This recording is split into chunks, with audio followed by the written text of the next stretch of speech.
What is going on, guys? It is Wrestlelamia here, back with some more news. As always, the wrestling world is full of news stories, and in today's video we look at Corey Graves revealing the truth on what really happened in Saudi Arabia. Did Vince abandon his wrestlers there? John Cena not coming back to WWE? AEW Dynamite at sea? WWE Backstage DOA? And Chris Jericho responds to Trump Jr. Backlash. Be sure to subscribe and hit that notification bell for more videos like this. But let's waste no further time and get straight into the first story, as Corey Graves reveals the truth on what really happened in Saudi Arabia and whether Vince abandoned his wrestlers there. As during this week's episode, Graves defended Vince McMahon on the After the Bell podcast, where rumors were brought up that he left Saudi Arabia immediately after the show and tried to dodge an alleged argument with at least one Saudi official. He noted, "What really got to me was when the rumors started coming out. The first one being Mr. McMahon, that Vince left everybody in Saudi Arabia. That's not true, and I'm gonna tell you why.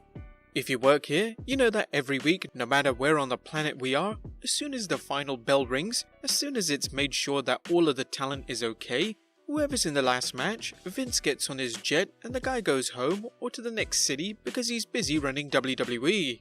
So it may be a sexy headline, oh, Vince left everybody. Everybody was stuck except for Vince and Brock and whoever else had private chartered flights. When you're Brock Lesnar, you get certain perks. When you're Tyson Fury and you're the biggest star on earth, you get your own jet. When you're Hulk Hogan and Ric Flair, you've earned that, okay? So it wasn't like he said to hell with the talent, to hell with the crew. Vince did exactly as he's done every week without fail. I've been lucky enough to be on a jet with him sometimes. That's how business is done. It wasn't a gotta get the hell out of the country, there's something crazy going on. It was exactly how it works. So I hate to break it to you guys, I hate to put a dampener on your party, but that's how things operate every week, and this was no different. Another story came up via PW Insider's Elite Audio section, with Mike Johnson reporting, "Somebody texted me and was like, 'We're back at the hotel now. We're not happy that we got separated, but they gave us all suites and we can have whatever we want and we can have access to the gym, and allegedly we're gonna leave tomorrow, but we're not gonna make it to SmackDown.'" Despite what may be attempts to spin things in the WWE's favour, several news sites have still reported that something did happen in Saudi Arabia that defied the WWE's narrative. Consider these recent comments by website Vice. Multiple reports from sources like wrestling reporter Dave Meltzer and wrestling news website Bodyslam.net claim that some wrestlers in fact believe the plane was deliberately held on the ground by the Saudi authorities, although for what purpose is unclear. Meltzer reported that multiple WWE wrestlers contacted him, characterizing their extended stay as a hostage situation. The Bodyslam report cited other wrestlers calling it a power play by the Saudis. Graves also mentioned in the podcast that the whole situation was unusual. The airport situation was weird, it was definitely unusual. We got to the airport immediately after the Crown Jewel event, there were a litany of delays, and no one seemed to be able to get a surefire answer as to what was causing the delays. We had everything from the fuel truck was parked on the runway, and the guy that drove the fuel truck wasn't there. There were literally 10 or 15 reasons why we couldn't get on the plane. Everyone was exhausted. We just wanted to get on the plane, get some sleep, and get ready to head back to the States to Buffalo for SmackDown. But even though numerous theories and rumors of WWE wrestlers being held hostage and stories of whether this was a power play by Saudi Arabia, Graves gave a more reasonable explanation, dismissing the rumors. Long story short, and again I'm speaking from personal experience, this is all I know. We got in the plane, we were all in our seats ready to take off. The flight crew, shout out to them by the way because they were awesome on the way over, came around and took our food orders for the flight, but there was some confusion regarding the pilots. I was seated in the upper deck outside the cockpit.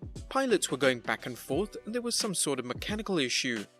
I'm not an airline pilot, I can barely wind my own watch, so I don't know exactly the ins and outs and why they all happen. We sat on the plane for a while, they shut the plane down, restarted it to see if whatever they were attempting to fix had worked.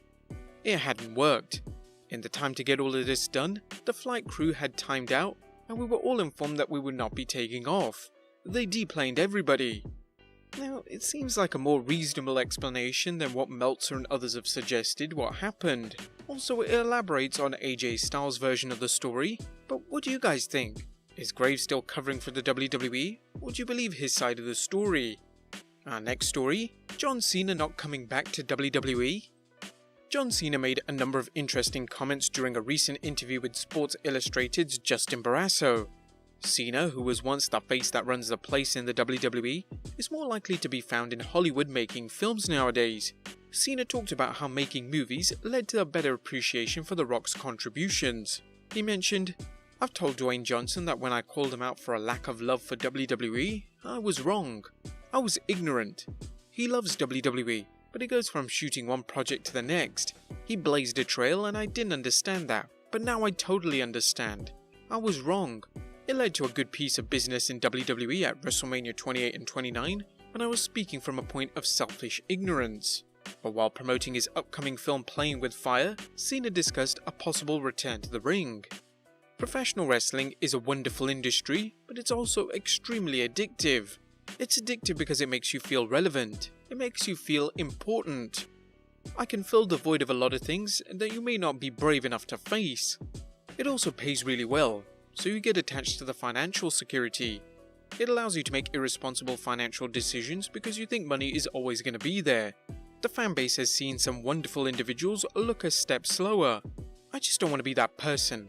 People like Steve Austin and Dwayne Johnson, they've done it perfectly. Any athlete that has played 17 seasons will tell you they need to be considering what they do when they play their last game. It's been a wonderful ride. I'm at a very reduced workload now. I feel great. I still have my health, my sanity, and wonderful emotional balance. Cena seems to know what he wants out of life, and at this point, it doesn't appear wrestling is a part of it. This is sad news as Randy Orton took to Instagram lately to challenge Cena for a match at WrestleMania 36. Now the two have fought 3,267 times, but why not add one more? When do you guys think Cena's gonna appear next? Do you think he's coming back?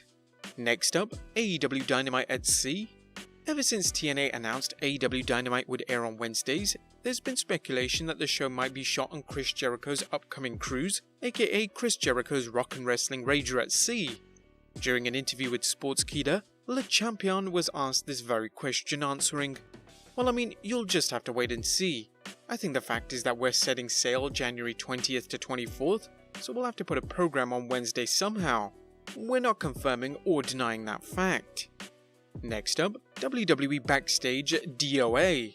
Somebody call a doctor because WWE's Backstage premiere drew an incredibly anemic rating, bringing in a reported 49,000 fans. Compare the rating to Backstage 2 preview episodes, as according to PW Insider's Mike Johnson, the 5th November premiere episode of WWE Backstage on FS1 failed to crack the top 150 series on cable television last night, bringing in just 49,000 viewers. Unless there was an error, this would be far below either the preview episodes, which brought in 597,000 and 426,000 respectively. If this audience number stands, that means the official premiere of WWE Backstage brought only a tiny percentage of its preview audiences back, and did far less than even today's live stream of WWE's The Bump, which had several 100,000 live viewers on YouTube alone. This is certainly not the WWE Backstage debut anyone involved wanted, and I can't imagine any way to spin this in a positive way.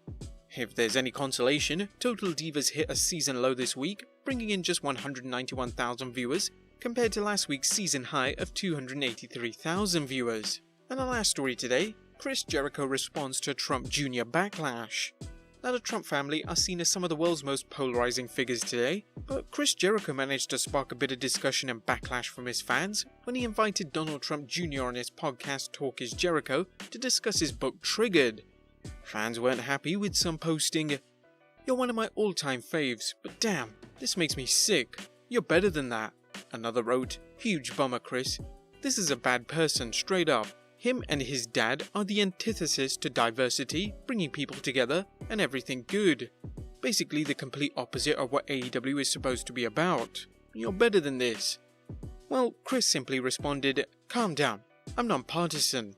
But there you have it, guys. The latest wrestling news for the 7th November 2019. What are your thoughts on the Saudi story? And does Corey Graves' explanation add up? Let us know in the comments down below, subscribe if you haven't already, follow us on Instagram and Twitter, check out the Wrestlegamia channel if you have some time, and I'll see you next time with some more wrestling content.